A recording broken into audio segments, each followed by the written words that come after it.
Hello, and thank you for joining today's visioning discussion for the Tacoma Tideflats Subarea Plan. I'm Marcy Wagner from the consultant team, and I'll be moderating today's session.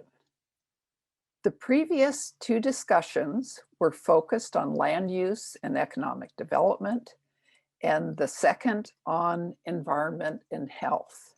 Today's discussion is focused on transportation and infrastructure.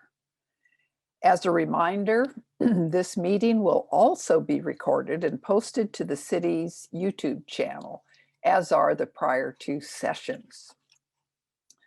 Before we begin, this land recognition was developed in collaboration with tribal staff.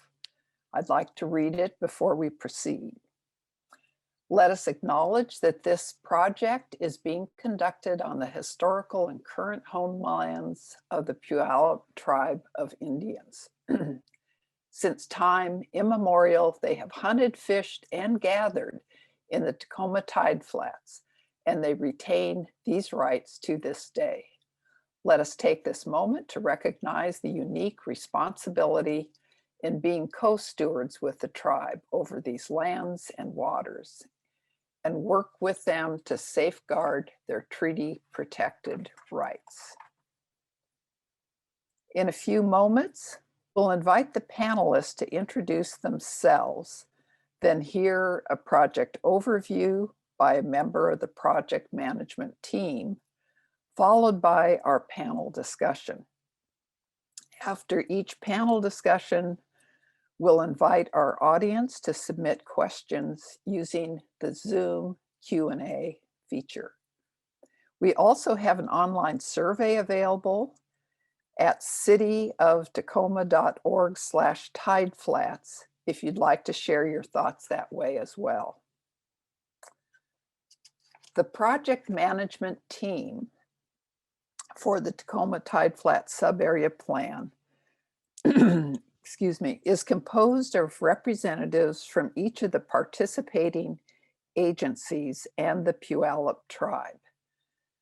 The representatives are Steve Atkinson from the city of Tacoma, Steve Friddle from the city of Fife, Sean Gaffney from Pierce County, Andrew Strobel from the Puyallup tribe of Indians, and Deirdre Wilson from the Port of Tacoma.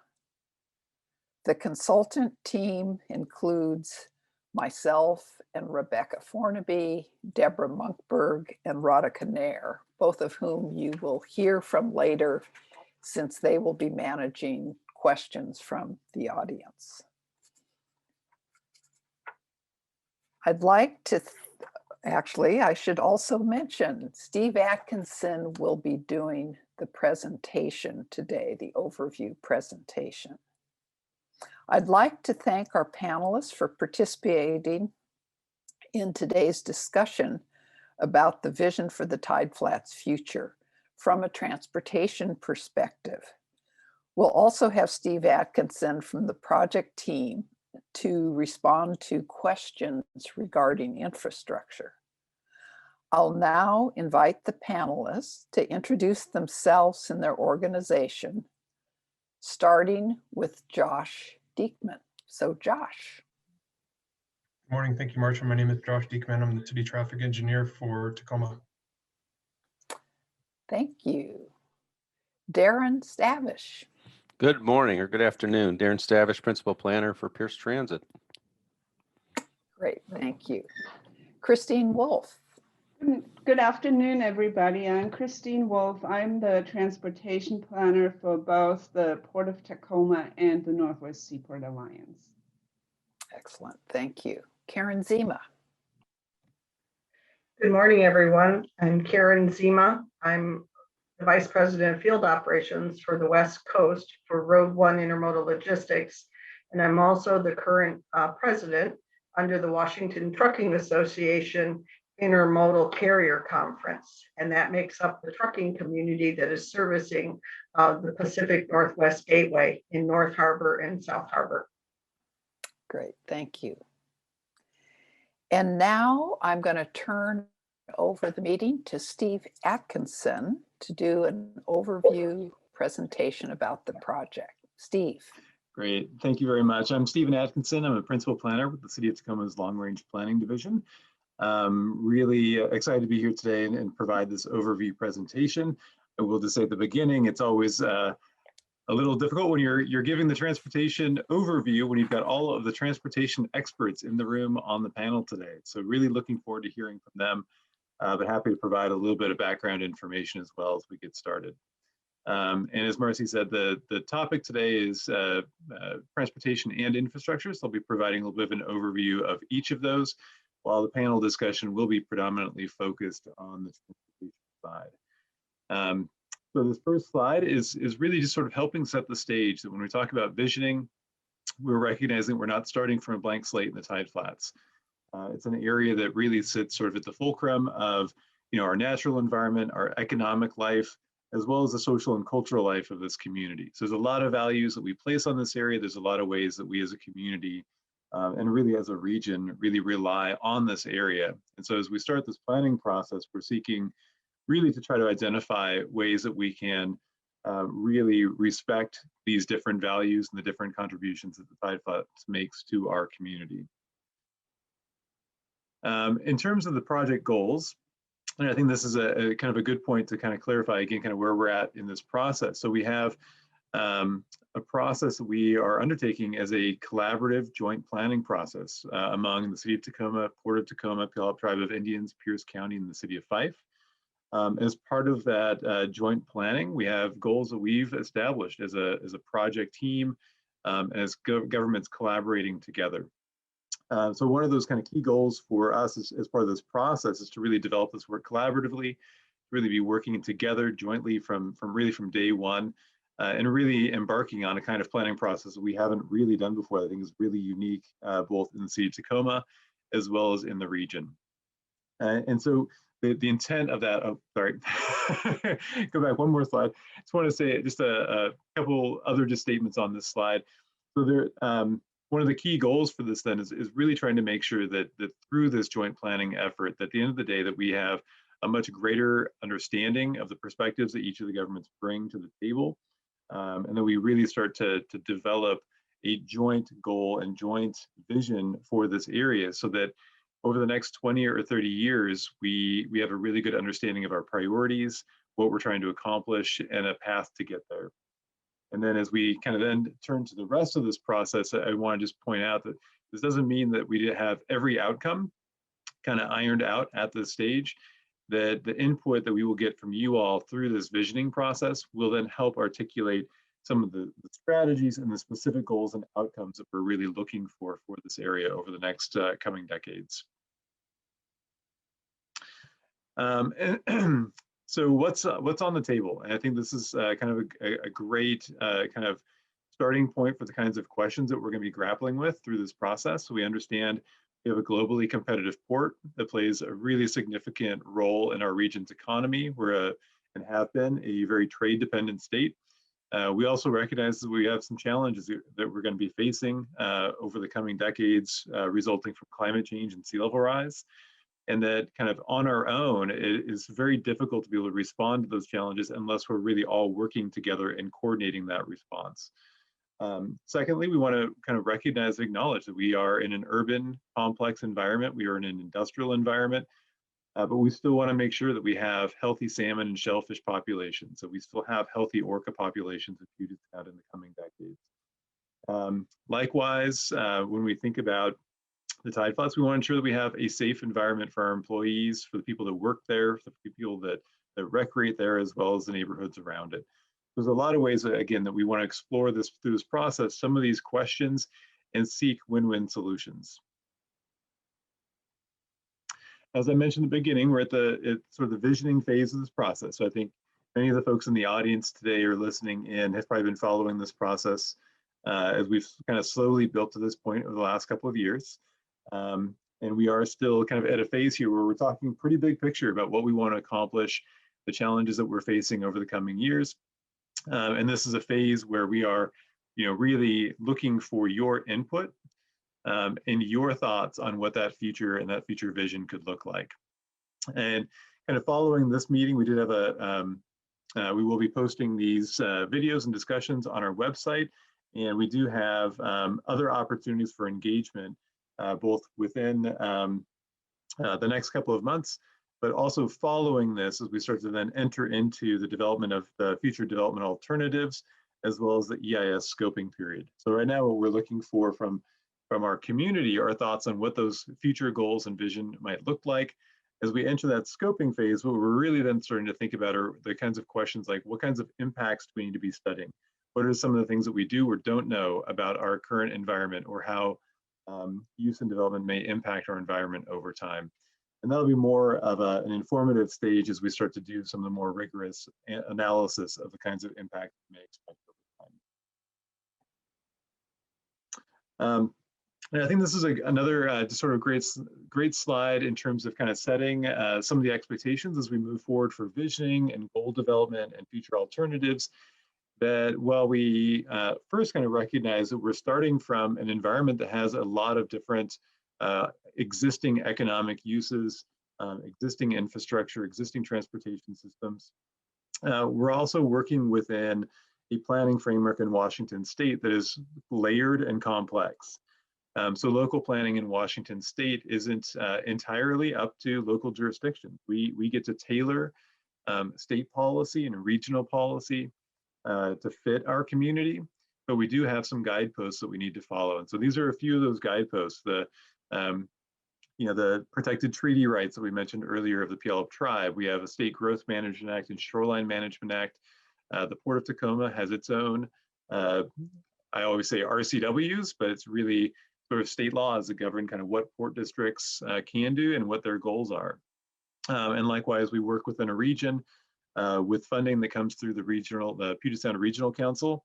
And there are planning requirements that we have with the Puget Sound Regional Council as well. So the part of this process is balancing both what our community wants, how our vision kind of gets framed for the future, but also balancing that with these other obligations that we have with the state, Puyallup Tribe, as well as with the Regional Council.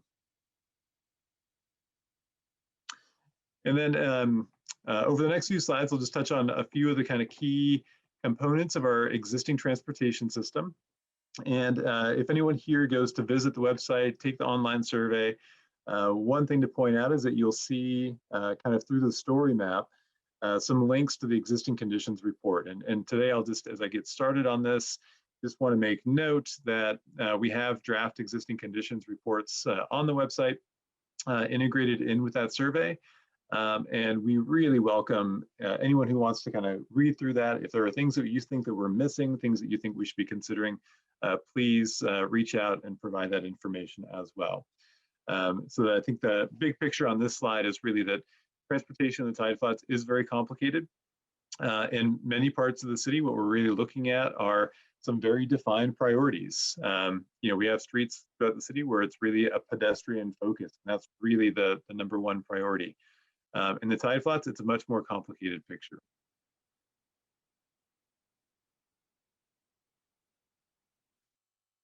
So in terms of freight, normally with the transportation study, freight is kind of one of the last things I mentioned. We often, like in our downtown, we're looking at pedestrian access, pedestrian walkability. We're looking at transit service kind of first and foremost.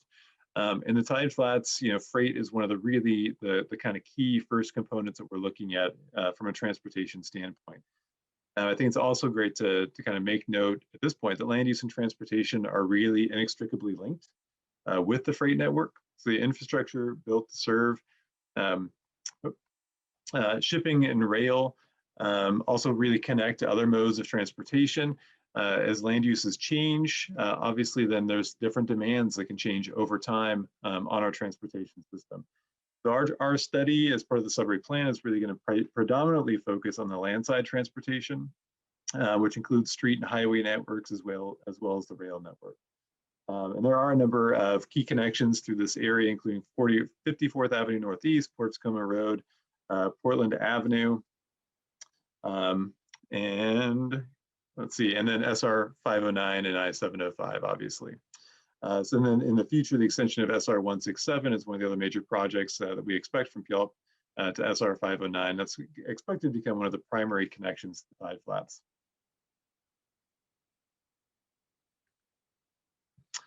The roadway network is also shaped by topography. And so in this case, in the Tideflats, what that really means are the waterways. I mean, so it's a flat area, but it's really dominated by the waterways that run through the area. So we have limited overwater connections, and currently the 11th Street Bridge is closed. And so east-west travel across the Tideflats between downtown and northeast Tacoma is a little bit more limited. Within the core of the industrial area, there can be congestion, but it's smaller scale and typically tied to specific land uses and time periods. It's also a unique environment, again, that there's more significant truck queuing, which can spill onto the public rights of way, and that the port has developed off-street waiting areas as one solution for their facilities to address that queuing. It's also an area with significant at-grade rail crossings that can create points of conflict between rail and auto and truck traffic. And then rail or any other type of blocking incident in this area can have substantial traffic impacts because there are few alternate routes through the area. The other thing I just make note of here at the end, that Tideflats is of critical importance to the military as well. So we obviously have Joint Base Lewis McChord nearby, and the Department of Defense has designated some key strategic highway networks in the event of a national emergency. The Tideflats is also served by two transcontinental railroads, Burlington Northern and Union Pacific, both of which have mainline connections here in the Tideflats. We also have local switching provided by Tacoma Rail, which is a division of Tacoma Public Utilities. And Tacoma Rail provides, performs all local moves between the Union Pacific and Burlington Northern rail with local businesses, including the Port of Tacoma and Northwest Seaport Alliance terminals and intermodal yards. There are also 4 large intermodal yards where cargo is transferred to truck or ship, and about 40 businesses have direct rail connections with sidings or separate rail yards. And as I mentioned, that one of the things you can see on this map are the nearly 50 at-grade rail crossings with local streets in the area. Now, in terms of transit in this area, we do have kind of adjacent to the manufacturing industrial center, we have the Tacoma Dome Station, which does provide really the city's richest hub for commuter rail with the link, the bus station with all the bus routes that connect both locally and regionally. We also have the planned Portland Avenue station, which is part of still in the initial planning stages, which would be located along Portland Avenue in the manufacturing industrial center. That creates another unique opportunity to consider kind of how that interfaces with freight and with kind of the core uses within the manufacturing industrial center. Some of the key projects for the future, kind of looking at how investment may change land use and transportation, and potentially how we can address some of the first last mile connection challenges for employees in this area. Now, in terms of active transportation, sidewalks are more prevalent outside the industrial area, less so within the industrial area itself. Where they do exist, there are some issues with connectivity or substandard condition width and ADA compliance. Those are things that we'll be looking at through this planning process. The bike network is a mix of striped lanes, multi-use trails, and wide shoulders.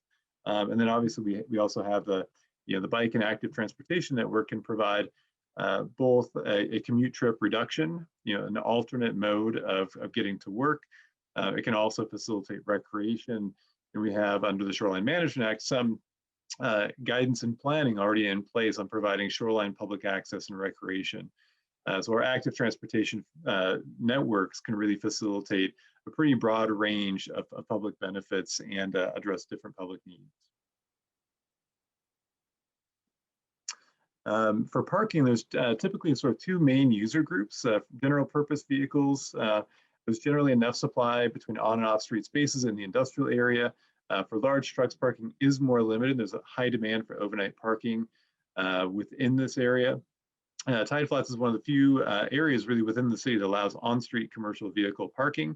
I think kind of recognizing kind of the uniqueness and the unique businesses and needs in this area. And I'm going to try to go a little bit more quickly. It's already 12:20, so I want to make sure we get a lot of time for the panel. So just very quickly on safety, we are taking a look at collision data from Washington State Department of Transportation. And this heat map that we have here kind of shows where we have some of the highest concentrations of collisions within this area, which tend to be kind of along the periphery in the south.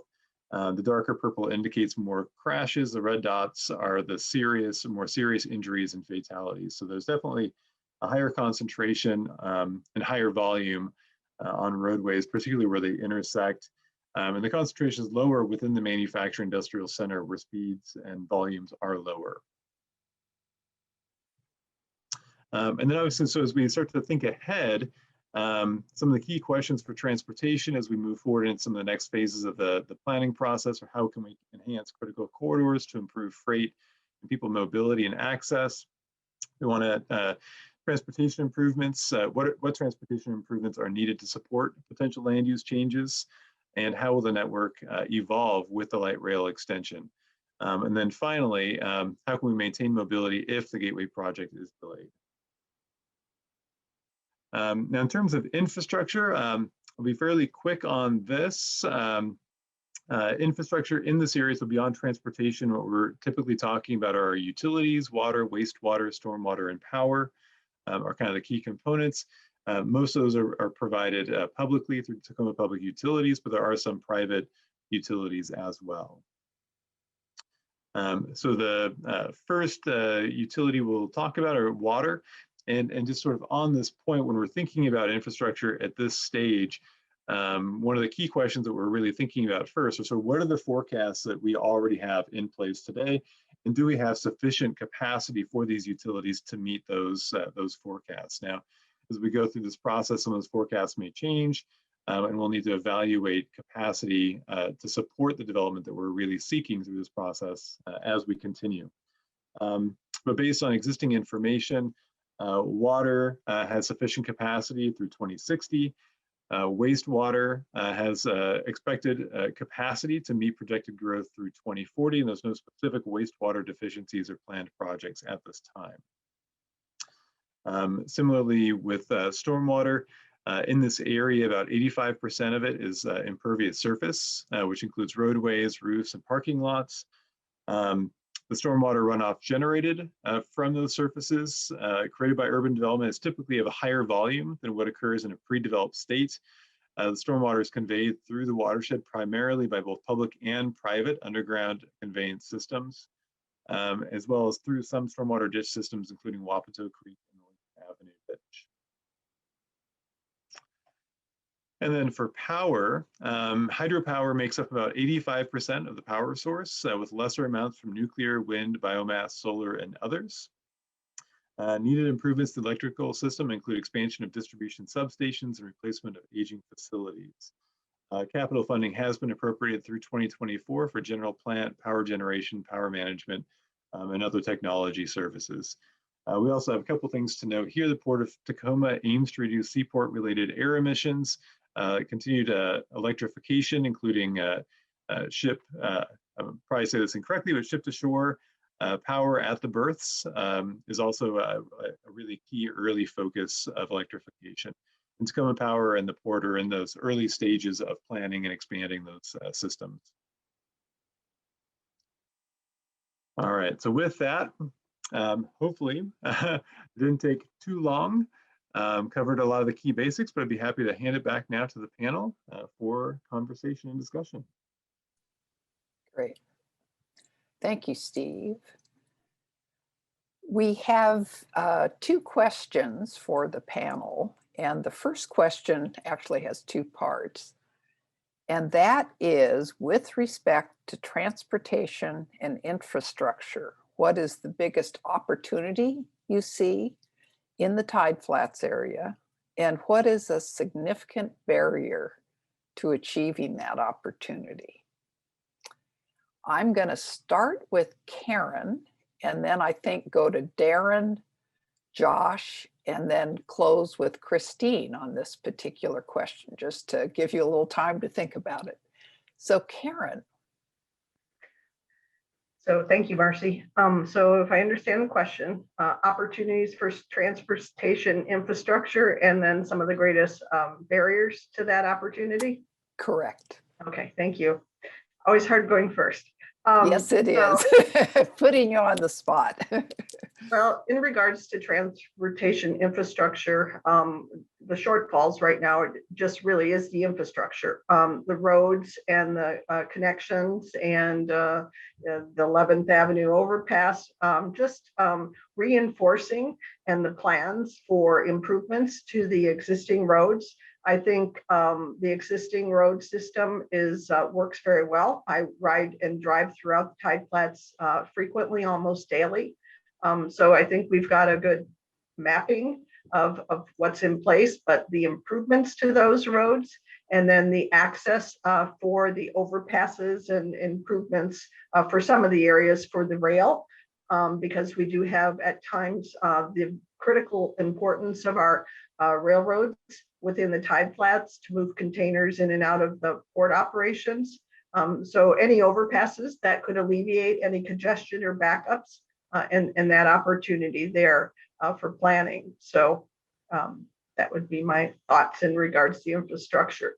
Challenges are just improvements to existing, and opportunities would be just for those improvements and creating better access points for the existing rail structure and areas around the port where overpasses might be improved upon.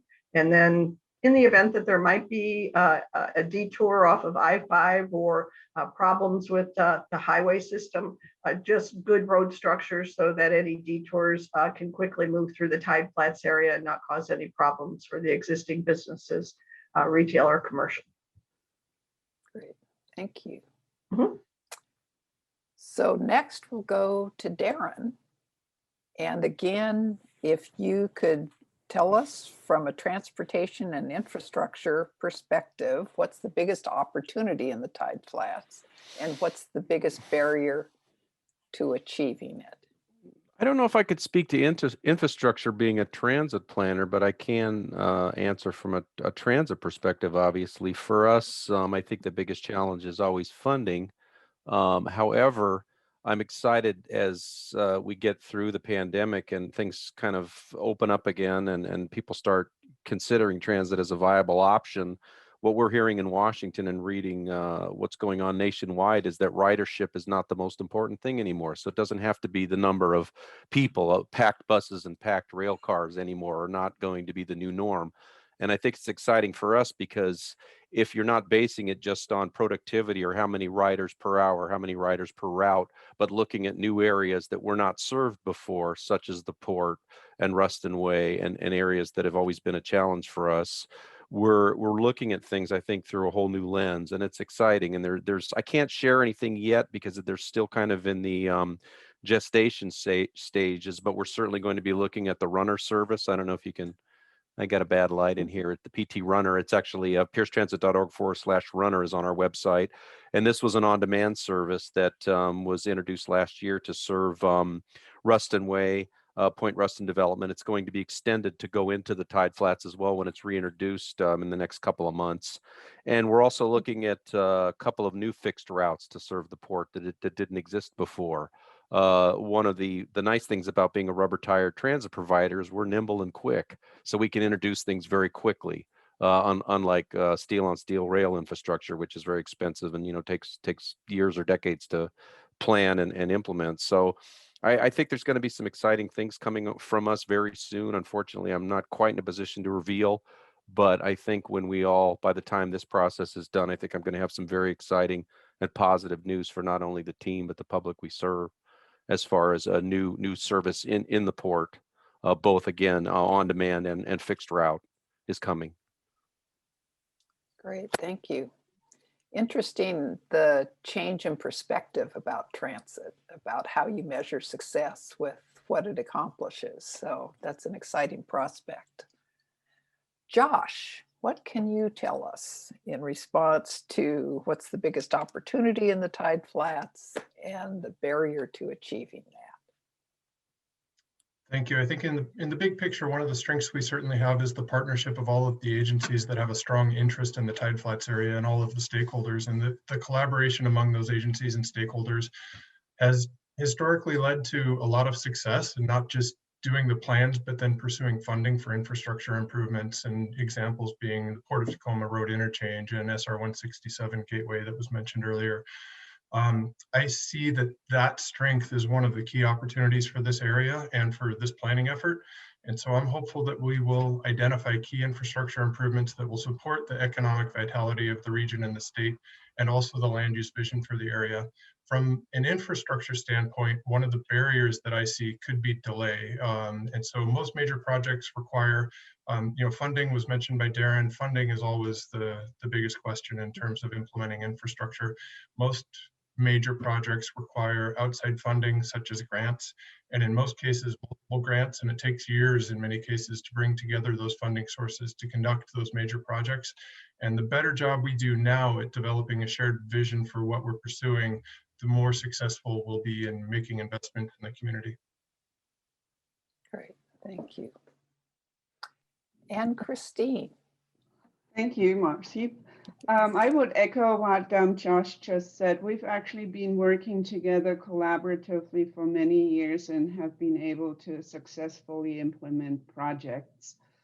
From the port's perspective, of course, although it's not part of the planning process, the fact that we have a natural deep water port that has actually been in active use for thousands of years is a very, very large opportunity. And much of the existing infrastructure that we have today in the Tideflats would probably not have been built without the water access and the ability to trade in the early days with all the Salish people along the West Coast, and now actually with the rest of the world.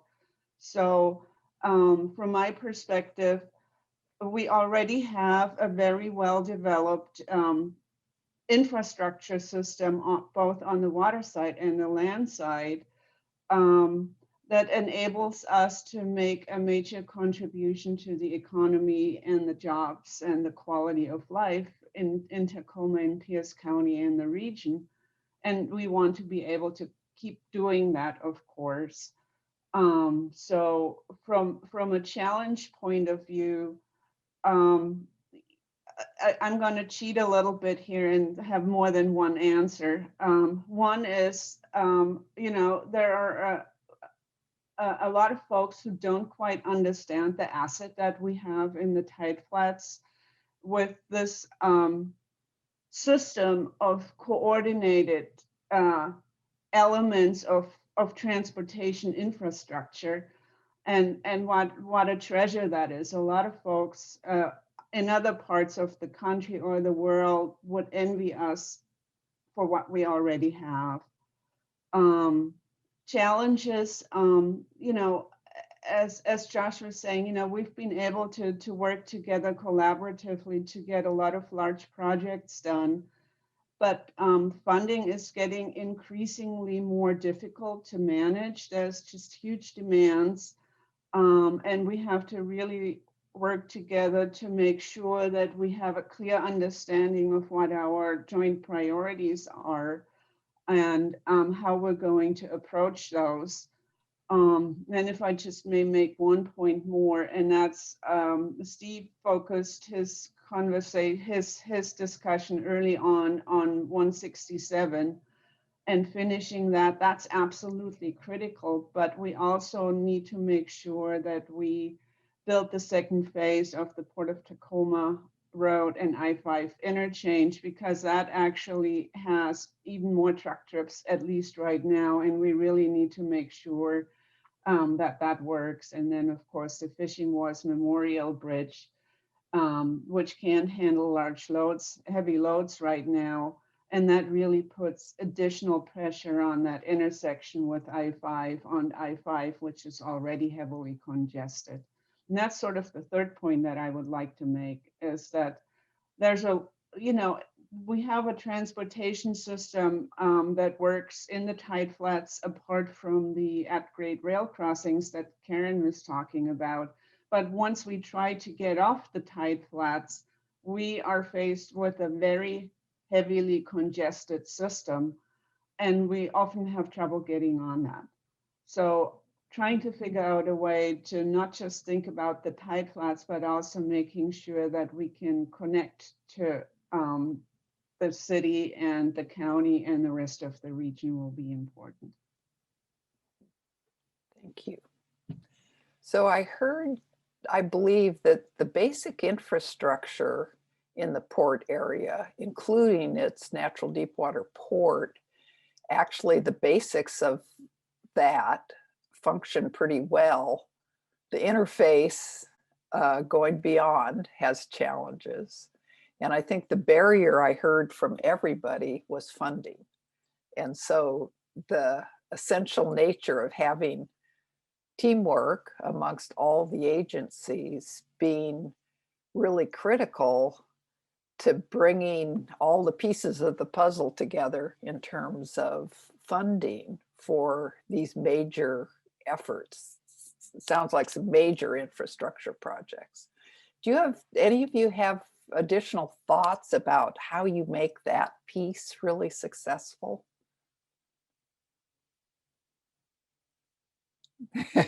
I see smiles. Anyone have thoughts? Karen? Yes.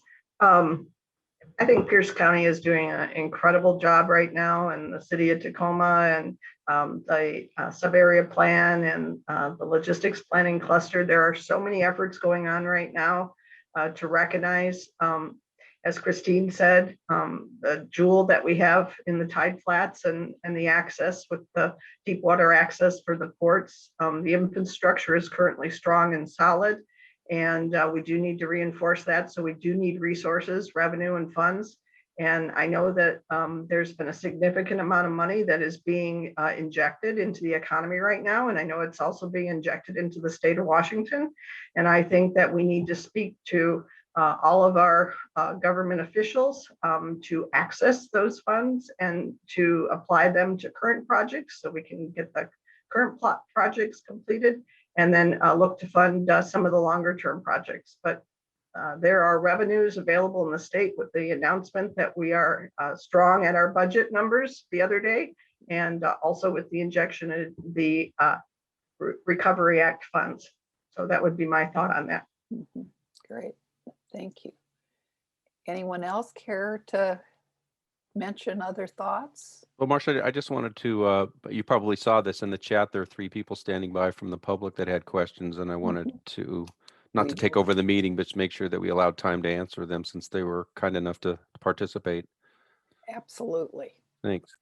I am going to turn to Radhika to help us with those questions from the audience.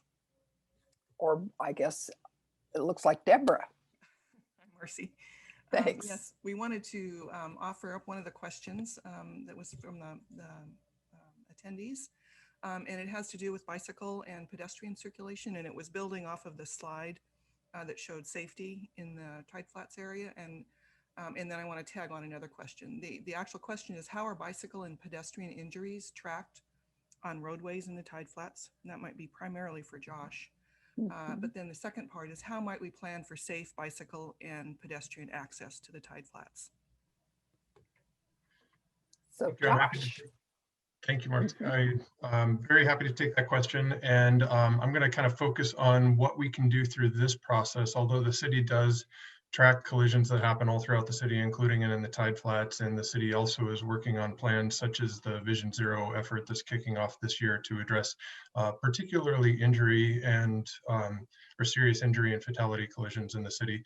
But regarding this process, I think that One of the biggest needs that we have in the Tideflats is making sure that we are accommodating the most vulnerable users such as pedestrians and bicyclists. And as Steve mentioned earlier, one of the things that's difficult about the Tideflats area is that there are some difficulties with mixing heavy freight and those more vulnerable users. And so just getting sidewalks along our roadways is one of the most obvious needs. Other needs are, as Steve noted, providing public access to the waterways. And although Steve didn't mention it, I think that one of the other things that we have a need to do is to connect Tacoma's downtown, not just to the Tideflats, but to Northeast Tacoma and to Fife and to some of the regional trail connections in Fife and beyond, such as the envisioned Tacoma to Puyallup Trail. Thank you. Any other thoughts on that question?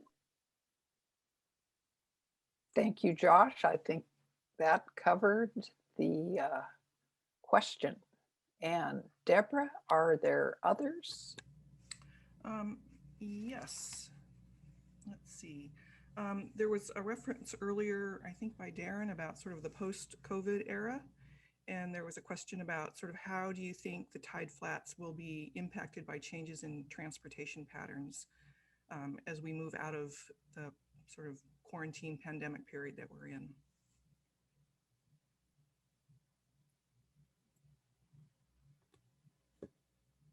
And that's really a question for anyone.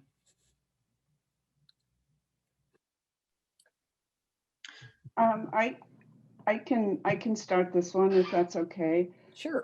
I actually think that you know, we had a drop in the freight volume that came through our facilities early on during the pandemic, but it's gotten back up again and is actually we're processing more volume now than we have at the same time last year by about 20%. And that's because everybody can't spend money on vacations and on fancy dinners and the movies and the theater.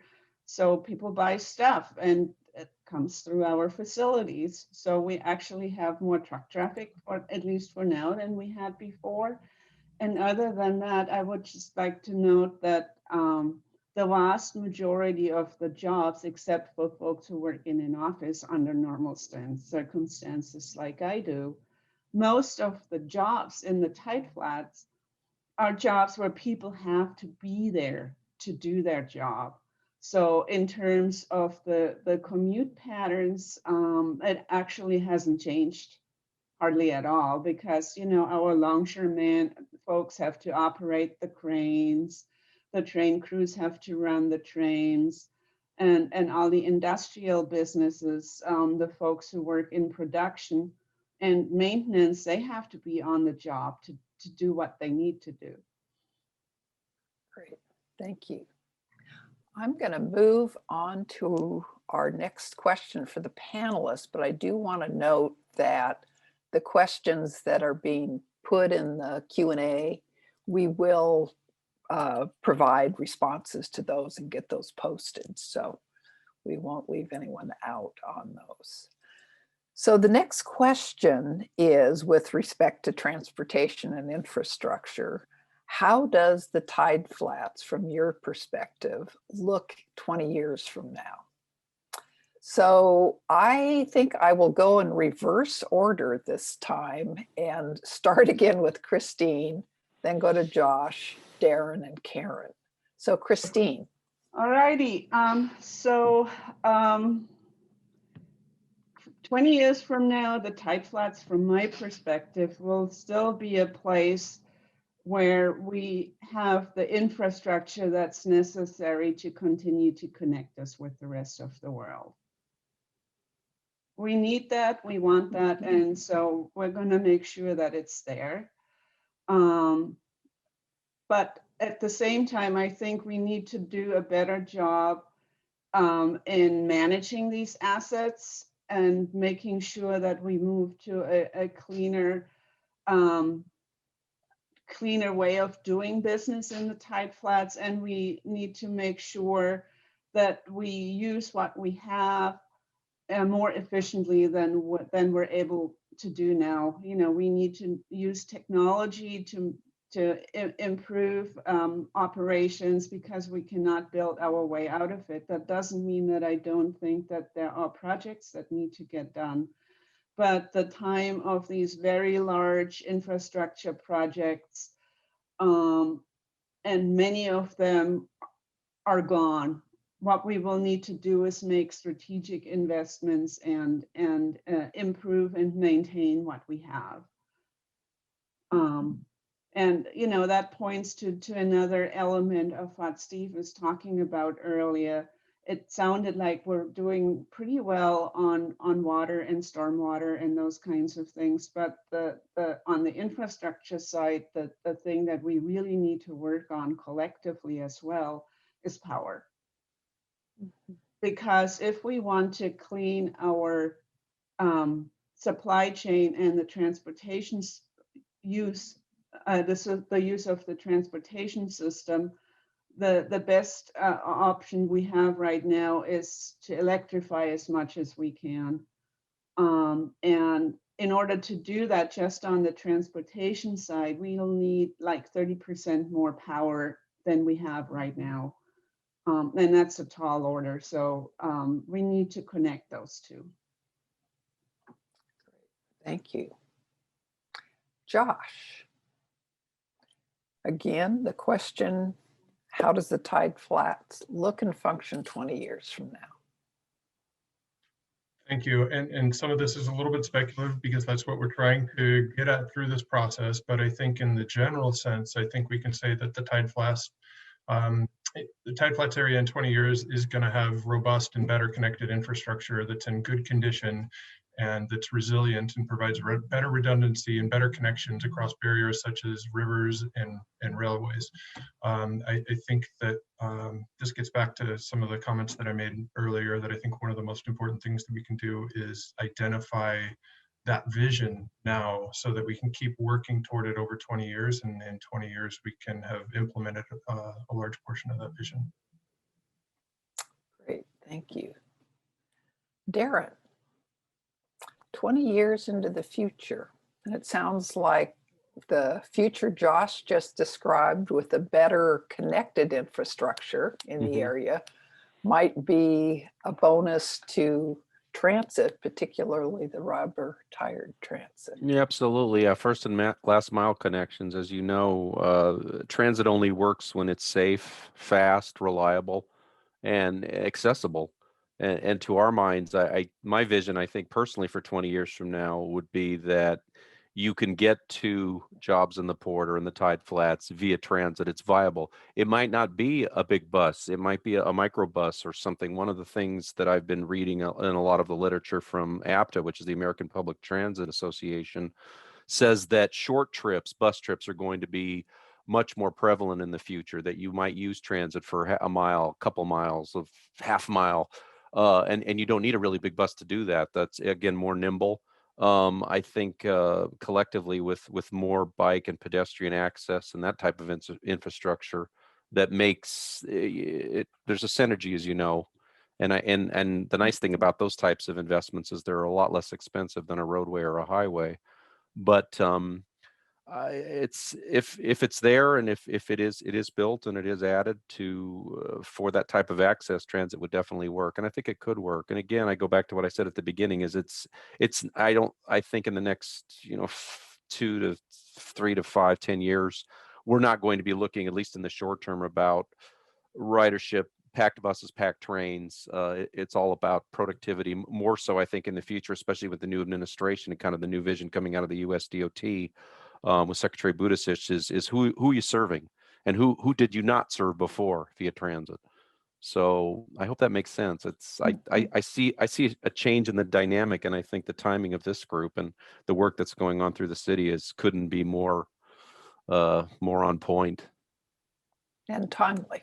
Yes, timely. Yeah. Thank you for saying that. I was missing the word. Thank you, Darren. And Karen, what would you like to say about 20 years into the future? Thank you, Marcy, and agreed with the other panelists. And so I actually see an incredibly strong commercial and industrial job and economic engine strengthened with all of the programs that we've been working on and are working on right now with the sub-area plan. I see a tremendous opportunity for a strong job creating area for the gateway, continued strengthening of the infrastructure. I think all of the programs for infrastructure and planning and the vision for how the Tideflats will be utilized and put in a position to continue to be cleaner and greener. The Northwest Ports Clean Air Strategy is coming up for the Phase 3 update. The Port Commissioners will be reviewing that Phase 3 document, which takes us to zero emission within the marine terminal operations by 2050.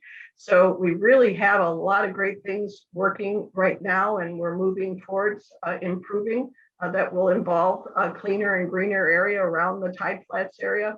But I think we continue to need to support the commercial and industrial plans that we have, and then the transportation infrastructure projects to move the freight in and out of the corridor quickly, efficiently, safely, with less opportunity for accidents. So I just see a much stronger engine for Pierce County and the state of Washington as we continue through all these programs. So all a very good news story in my mind in 20 years. Great, thank you. And I am again going to turn to Deborah and see if she has questions to pose for the panel. Yeah, we do, Marcy, thank you. We have a question related to sea level rise associated with climate change in the future. Sort of thinking a little longer term future than we were just talking about, but that there have been ideas such as elevation of roads, use of levees and a seawall, or relocation of facilities. Should the plan that we're embarking on start to plan for those kinds of measures? And if so, what should be considered, and sort of what's the most important things to be thinking about now? Who would like to take that question, or at least take it first? Karen, did I see your hand go up? Marcy, could you repeat the question quickly and encapsulate it for me? I had a little bit of a difficult time hearing the complete question. Please, I'm going to ask Deborah to do so again. Yeah. Sure. It was a question about sea level rise in the Tideflats, and there's a lot of different options for how that might be handled. And should the plan that we're embarking on start to think about those measures? And if so, how should we be thinking about sea level rise and protecting the transportation infrastructure? I have no background and experience with that future planning, so I would have to turn to one of our transportation engineers or planners. Josh, is that something that you might respond to based on broader city policies as well? I would say that I would like to defer to the project team in terms of how that's going to be incorporated into the current effort. Certainly is something that is on our radar, something that we're going to increasingly need to be paying attention to, and particularly in an area like the Tideflats, where we're making these major investments to make sure that they can continue to serve the community, even with some of the challenges that we expect to face in the future. Thank you. I would just like second that and add that the city and the county and the port and other agencies are proactively working on this jointly to figure out what kind of changes we need to make to infrastructure. And one of the first ones that actually does come up is stormwater. How do we manage that so that we know we stay as clean as we can and get cleaner down the line? And then the other thing is at the port, we are actually looking at this proactively right now and see what we can do as we work on our facilities, do maintenance and make improvements to build increased resiliency into whatever projects we're doing. And I'm sure that it's the same for the city. Thank you. And I see Steve Atkinson has come back on, so I am suspecting he might have some thoughts to contribute as well. Yeah, I heard Josh mention the project team, so I should just hop on here for a second. But Yep. It's a great question, and what I can share is much like Christine said in the past.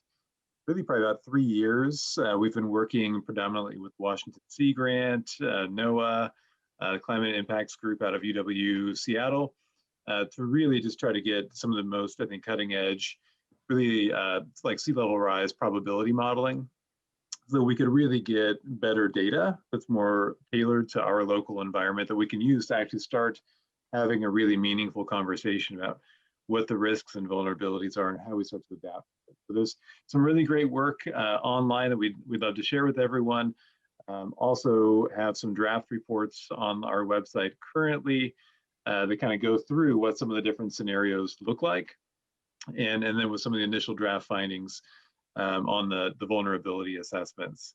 I mean, I think for all these folks here, some of them, some people may have been involved in some of those conversations, but a couple of years back when we'd gone through some of those initial conversations, one of the examples that came up was just the challenge of if you just took a single road through the Tideflats and said, we need to raise it 6 or 8 inches to make it more resilient for flooding or flooding impacts, all of the other intersection points, driveways, rail access, just the challenges of just saying, elevation can sound really simple, but there's a lot of complexities about actually doing that work to raise that infrastructure. So, so we're certainly going to be looking at that data and then seeking some input on what kinds of kind of what those vulnerabilities mean for our transportation.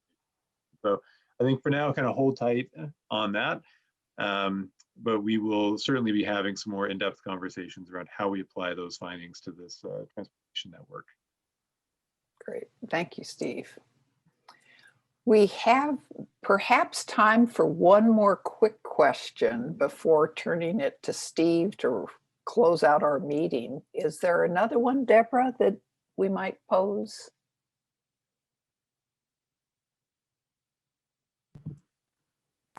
Marcia, this is Darren. There's a gentleman that's been putting questions in the Q&A.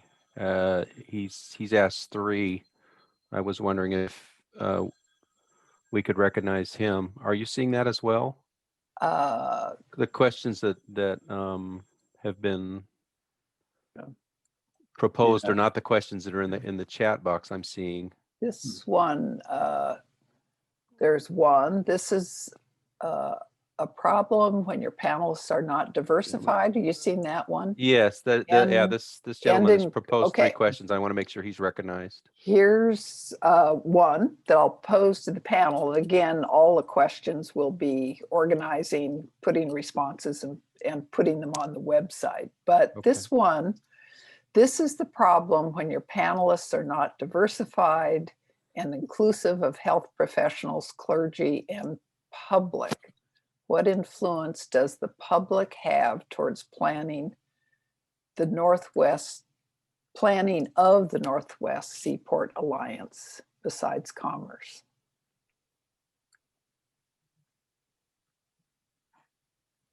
So again, the question, this is the problem when your panelists are not diversified and inclusive of health professionals, clergy, and the public. What influence does the public have towards planning of the Northwest Seaport Alliance besides commerce? Well, maybe I'll attempt to take that question. The Northwest Seaport Alliance is an operating entity that's jointly owned by the Port of Seattle and by the Port of Tacoma. And so the strategic plans that both of those ports have are a major influence in helping guide what the Alliance does on behalf of those ports. And I would just like to point out that the Port of Tacoma is just in the process of finalizing an update to its strategic plan. We've had, to the extent we could, COVID made it a little bit more difficult to get our feet on the ground, but we've had an extensive public engagement process as part of that. You should look out for, or maybe that can be posted also as part of this process. We're out, or will be out very soon with the draft plan for public review and comment. And if I may, Steve, obviously this process also has a very robust public engagement component. So any questions or concerns that come up as part of the process can be addressed. And I would just otherwise like to point out that these 3 visioning sessions that we're concluding with the one today were specifically designed to address the topics that were posed. And so then you do end up with folks with expertise in those areas. And the other point I would like to make is that obviously the Port of Tacoma is a major, or if not the major, landowner in the Tideflats, and as such, it's sort of an oversized impact on us in terms of where we go with this process. Thank you for that. And I'll give Karen a moment, and then I'm going to turn it back to Steve to finish the meeting. So, Thank you, Marcy. And I really appreciate the question. And I was really nice to see that. And I would just like to add that I am a Tideflats advisory group participant. And I would say get involved and participate in the sessions that we have. They're all public. All voices are welcome, and we want to understand what your questions, concerns, and input are, because everyone has valuable experience to contribute here. So pay attention to the website, the Tideflats website, and then look to the events page, participate, let us know what your thoughts are. Because as Steve mentioned earlier, this isn't a clean slate, but there are a lot of voices that are being heard right now and where we're going in the future. So thank you for posing that question and get involved. So thank you. Thank you very much, Karen. And with that, I'm going to turn it back to Steve to complete the meeting and actually say a bit more about how to be involved. Yeah, and just wanted to close it. Just, again, really appreciate all of our panelists tonight, kind of stepping into the forum, and for all the insights that you shared this afternoon, especially on a Saturday. So just really appreciate always the generosity of kind of giving that time and thought to this process. Appreciate everyone in the audience that showed up today. Again, on a Saturday, taking time away from other things that you could be doing to be here. As Marcy said at the very beginning, these will be recorded and shared on the website. So these are kind of intended to be kind of discussion items, thought-provoking discussions that the people can listen in on, and to really then help people think about, some of their own, the trade-offs or goals or vision, but hopefully to learn a little bit more about what's going on down in this area. Thank you for bringing the slide back up. Did want to take a moment. I kind of recognized a couple of the questions in the queue, probably more kind of directed or appropriate for the project staff than in some cases for our panelists. So just wanted to kind of recognize that this is not kind of the only way to engage in the process. This is intended to be more of an informational discussion. I would really love it if everyone in the audience today could go to our website at tacoma.org/tideflats, take the online survey, share it with anyone, whether it's family members, friends, community groups. We do want to kind of get as broad a reach as we can. The other interesting thing I would just make note on that, I think I'd highlighted earlier that in the story map, there's some broad topics, and you can get links to the individual baseline reports that kind of describe some of the existing conditions. If you have comments or suggestions or things that you think are missing or that we should be considering as part of those reports, please feel free to contact me directly and share that information. At the end of that survey, you'll also see a tab for a map link. And so there's sort of some trade-offs when you're trying to provide written responses. There may be areas where you're saying, restoration is a really key goal for me, or multimodal transportation is a really key thing for me that I want to see completed in this area. But there may be specific locations or access points that you think are really important to highlight or present unique opportunities. And that map function is a really great way, I think, to be able to put a pin on a particular site and say, in this location, there's something that is really unique, or that is a really, you know, or this is a really problem site for an intersection for these reasons. There's something here that we need to fix or problem solve. So please feel free to use that. Again, share it broadly. Also, I guess I would just highlight that we are conducting direct outreach to different boards, committees, commissions, neighborhood groups. So again, please, if you have a group or organization that you're involved with and you'd like to help facilitate a visioning discussion and direct outreach with the project staff, again, we will provide you know, coverage to get to those meetings and help support those conversations. So again, please reach out. On April 1st, we're going to be working with Lexi Brewer, who's the chair of the Sustainable Tacoma Commission, on a visioning session with the Tacoma Green Drinks. So there's going to be a lot of different opportunities like that as well. So again, a couple of key things here. And then just to make note, I saw the question, I think, from Lester in the audience as well about kind of other comments and public, you know, kind of public interest that we've had over the last few years. We know we're not starting from a blank slate either in terms of our public process. So again, just wanted to make note that there's a lot of other planning efforts that have gone on. There's a lot of other kind of planning that's happening in the background, all of which had public process and public input. And those are all things that we'll be considering as part of this process as well. So even currently in the last 6 months, the Port of Tacoma did significant survey outreach on their strategic plan. So we'll be considering the findings from that work. Currently as well, if anyone's still interested in our Office of Environmental Policy and Sustainability, has been doing significant outreach around our climate mitigation planning and climate adaptation. So we know with both of those efforts that while they kind of had their own unique kind of take and involvement, that the questions and the findings from that input also apply to the Tideflats. And so the lens we'll be taking is kind of reviewing that work as well and what people said through those processes. And now how do we translate that and apply it within the specific geography that we're working within? So I don't want anyone to think that we're not going to be considering that input as well. And so certainly if you've been involved in those efforts, know that we'll be considering your input here as well. So with that, just again, thank you all.